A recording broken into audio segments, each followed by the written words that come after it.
महाविकास आघाडी आणि मनसेचं एक नाही तर दोन शिष्टमंडळं ही आज निवडणूक आयोगाची भेट घेणार आहेत. एक शिष्टमंडळ हे मुख्य निवडणूक अधिकाऱ्यांना भेटेल तर दुसरं हे राज्य निवडणूक आयोगाला भेट देणार आहे. लोकसभा आणि विधानसभा निवडणुकांच्या नंतर आता महानगरपालिका आणि स्थानिक स्वराज्य संस्थांच्या निवडणुकांच्या पार्श्वभूमीवर निवडणुकीची प्रक्रिया, निकालामधल्या अडचणी आणि मतदार याद्यांमधले घोळ यावरती आता हे सगळे नेते निवडणूक आयोगासोबत चर्चा करतील.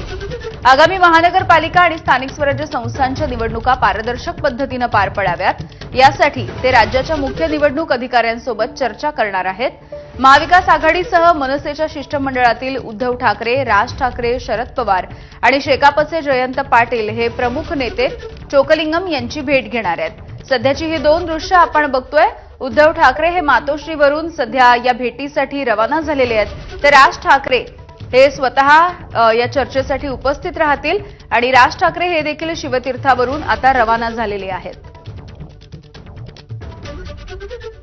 थेट जाऊयात आमचे प्रतिनिधी वेदांत नेब आपल्याला या भेटीविषयीचे आणि या चर्चेविषयीचे एकूण तपशील देतात. वेदांत, यामिनी तू जे नावं सांगितली त्यामध्ये उद्धव ठाकरे, राज ठाकरे, शरद पवार, त्याशिवाय शेकापचे जयंत पाटील आणि इतर जे पक्षाचे नेते आहेत ते सगळे या शिवालय जे आपण बघितलं कार्यालय आहे शिवसेना ठाकरे गटाचं त्या ठिकाणी जमणार आहेत आणि इथे एक निवेदन तयार करण्यात आलेलं आहे ज्यामध्ये आगामी महापालिका आणि स्थानिक स्वराज्य संस्थांच्या निवडणुका या पारदर्शकपणे व्हाव्यात आणि ज्या शंका उपस्थित केल्या जात आहेत त्याचं निरसन राज्य निवडणूक आयोगाने करावं अशा प्रकारचं निवेदन हे सर्व प्रमुख नेते देणार आहेत आणि त्यासाठी साधारणपणे 11:15-12च्या दरम्यान हे सर्व नेते इथे एकत्रित जमतील आणि त्यानंतर मंत्रालयात 7व्या माळ्यावर राज्य निवडणूक आयोगाचे मुख्य अधिकारी एस चोकलिंगम यांची ते भेट घेणार आहेत आणि जे काही पुरावे आतापर्यंत आपण बघितले विरोधातील जे पक्ष आहेत त्यांनी काही पुरावे सादर केले होते त्या पुराव्याचं नेमकं काय झालं आणि आता पारदर्शकपणे जर निवडणूक घेणार असाल तर मग ती कशा प्रकारे घेणार अशा प्रकारची सविस्तर चर्चा हे सर्व नेते म्हणजे त्यामध्ये उद्धव ठाकरे, राज ठाकरे, शरद पवार असतील, काँग्रेसकडनं आपण बघितलं तर बाळासाहेब थोरात असणार आहेत,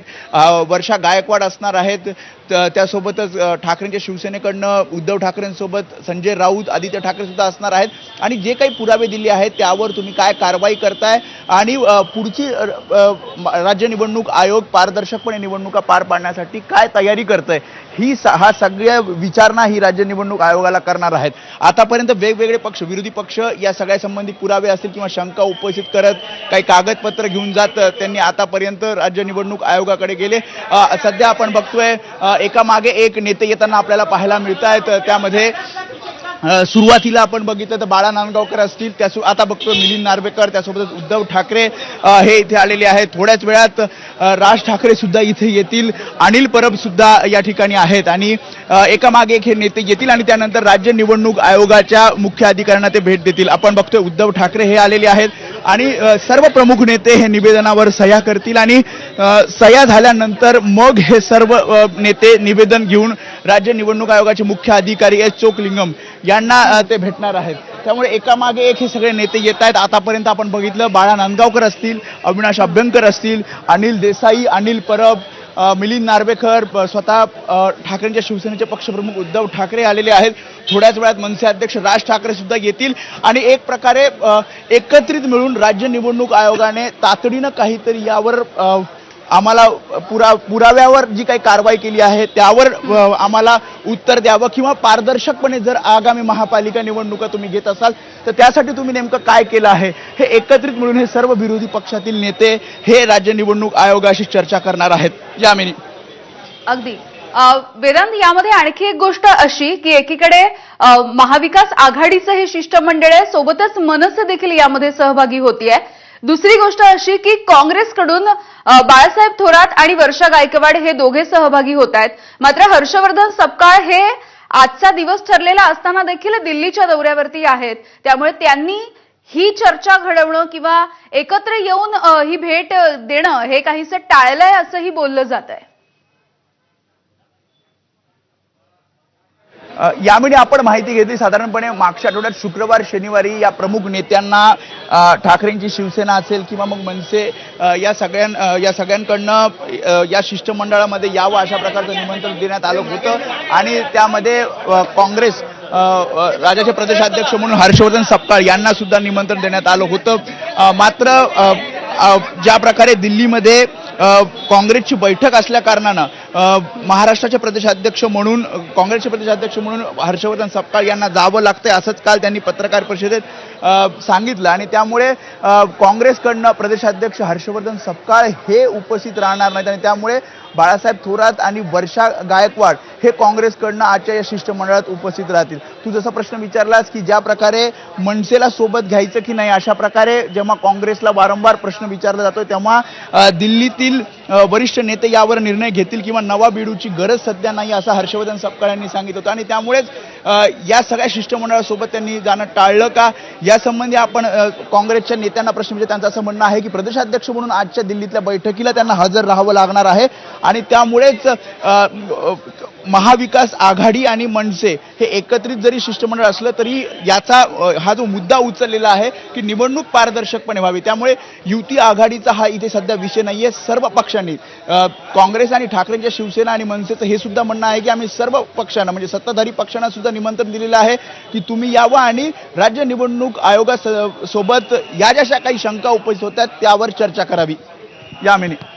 अगदी वेदांत, यामधला सगळ्यात प्रमुख मुद्दा असा आहे की पारदर्शकपणे ही सगळी निवडणुकीची प्रक्रिया व्हावी आणि दुसरं म्हणजे विधानसभा निवडणुकांमधले महाराष्ट्रामध्ये स्पेशली ज्या पद्धतीने मतदार याद्यांमधले घोळ झाले किंवा एकाच पत्त्यावरती 200-250 माणसांची नावं सध्या नोंदवलेली आहेत मात्र त्या ठिकाणी ते मतदार आढळतच नाहीत, अशा पद्धतीच्या गोष्टी देखील या विरोधी पक्षाच्या नेत्यांनी वारंवार बोलून दाखवल्या, त्याचे काही पुरावे सादर केले. तर आज या सगळ्या मुद्द्यांना अनुषंगून काय नेमकी चर्चा होऊ शकते,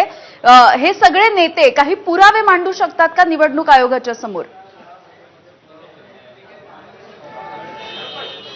आपण काही नेत्यांना या सगळ्या संदर्भात विचारलं असता त्यांनी सांगितले की पुरावे आम्ही आधीच राज्य निवडणूक आयोगाला दिलेले आहेत, जसा मतचोरीचा मुद्दा आहे किंवा मग आधीचं जे मतदान झालं विधानसभा निवडणुकीच्या वेळी किंवा निकालात जे काही त्रुटी आढळल्या या सगळ्या संबंधीचे पुरावे म्हणजे मनसे असेल, ठाकरेंची शिवसेना असेल, राष्ट्रवादी काँग्रेस शरदचंद्र पवार पक्ष असेल, या पक्षांनी याआधी राज्य निवडणूक आयोगाला भेटून दिलेले आहेत. मात्र हे पुरावे देऊन सुद्धा अजून कुठलीही कारवाई किंवा अजून कुठलंही उत्तर राज्य निवडणूक आयोगाने दिलेलं नाही. शिवाय पारदर्शकता आणायची असेल आगामी स्थानिक स्वराज्य संस्था आणि महापालिकांच्या निवडणुकांमध्ये, त्यासाठी तुम्ही नेमकं काय करणार आहात याचं सुद्धा उत्तर राज्य निवडणूक आयोगाकडनं मिळालेलं नाही. आणि त्यामुळे एक पक्ष न जाता एकत्रित विरोधी पक्ष म्हणून आपण जाऊयात अशा प्रकारचा निर्णय उद्धव ठाकरे, राज ठाकरे, शरद पवार, काँग्रेसचे राज्यातील नेते यांनी घेतला आणि त्यामुळेच एकत्रित शिष्टमंडळ जाऊन राज्य निवडणूक आयोगाशी हे चर्चा करणार आहेत की आतापर्यंत जे आम्ही पुरावे दिलेले आहेत विधानसभा निवडणुकीच्या निकालानंतर त्याचं नेमकं काय झालं, काही ज्या शंका उपस्थित केल्या आहेत त्यावर तुम्ही आता आगामी महापालिका निवडणुकांच्या दृष्टिकोनातून काय करणार आहात. कारण एक 90 दिवसामध्ये राज्य या महापालिकेच्या निवडणुका जाहीर होतील, पूर्ण होतील आणि त्यामुळे त्यामध्ये सगळी पारदर्शकता असावी त्या दृष्टिकोनातून